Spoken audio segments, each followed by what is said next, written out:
Putting on the Ritz, dressed up like $1,000,000 trooper, trying mighty hard to look like Gabby Cooper. Super duper, come let's mix where Rockefellers walk with sticks or umbrellas in their midst. Putting on the Ritz. Yes, that's right. Golly gee, when you turn those heaters on, woe is me. Got to put my cheaters on. Jeepers creepers, where'd you get those peepers? Oh, those weepers, how they hypnotize. Yeah, where'd you get those eyes? Them there eyes. Putting on the Ritz, putting on the Ritz, putting on the Ritz, putting on the Ritz, putting on the Ritz. Putting on the Ritz, putting on the Ritz.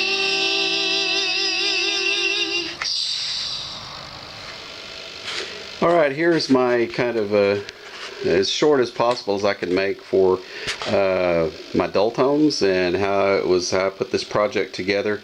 I obviously don't have sufficient time on YouTube to go into this in much detail. So for those of you that might be interested, here is kind of a short rundown on how this was all constructed.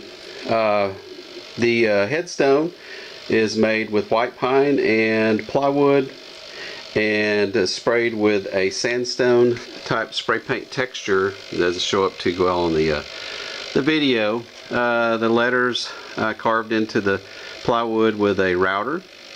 The base unit is made to basically get the headstone up above any kind of grass level. It's used to house the speakers on the left and right. The two center slots are for a fog chiller I've got that pours fog out the front. The skulls, the center skull came from monsterguts.com if you're interested in ordering them. It comes with a kit that's basically a plastic pirate skull that you find online with all the internal parts that unfortunately you have to assemble if you're interested in getting one.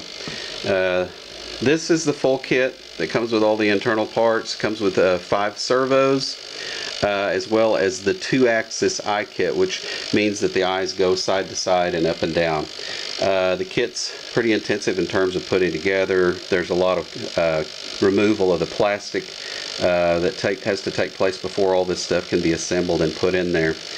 Basically, this skull turns left and right. The head does. It tilts side to side and nods up and down. Of course, you got the jaw movement, then the eye movement side to side. The other skulls, I ordered some components from Monster Guts, basically the internal parts. And then I purchased all the servos from Servo City. Also had some servos of my own from other projects that I'd done.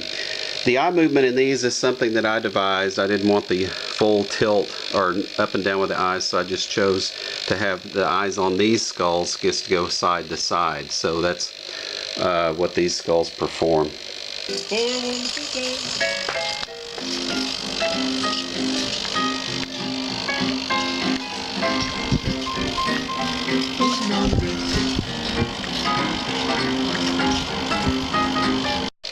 Going to the back of the unit shows how everything is hooked up. I've got a way I can hook this up just to batteries only if I'm going somewhere where I don't have power or too far to run a power cord. Otherwise it runs off a 6-volt power supply. In this box is my Pololu Mini Maestro 24-channel servo controller that basically controls all the servos in there. Once again, the skulls on the left and right have 5 servos. The one on top has 6 servos. Down in the bottom is my amplifier for the little speakers that runs off the laptop. These 2 hoses run into my fog chiller, which I described in an earlier video on how it works.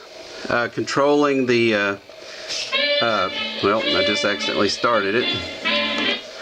Controlling the servos, I use Brookshire's VSA software. It's kind of hard to figure it out. It's either not too user friendly, or I'm just too stupid to read instructions too well. Anyway, you can purchase that online from Brookshire's. You got, I think there's 3 different versions that you can use. This is the hobbyist version, which is kind of suits what I kind of doing with animatronics and so forth.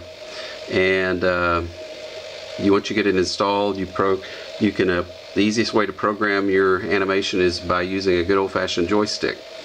So that's kind of my project in a real brief overview.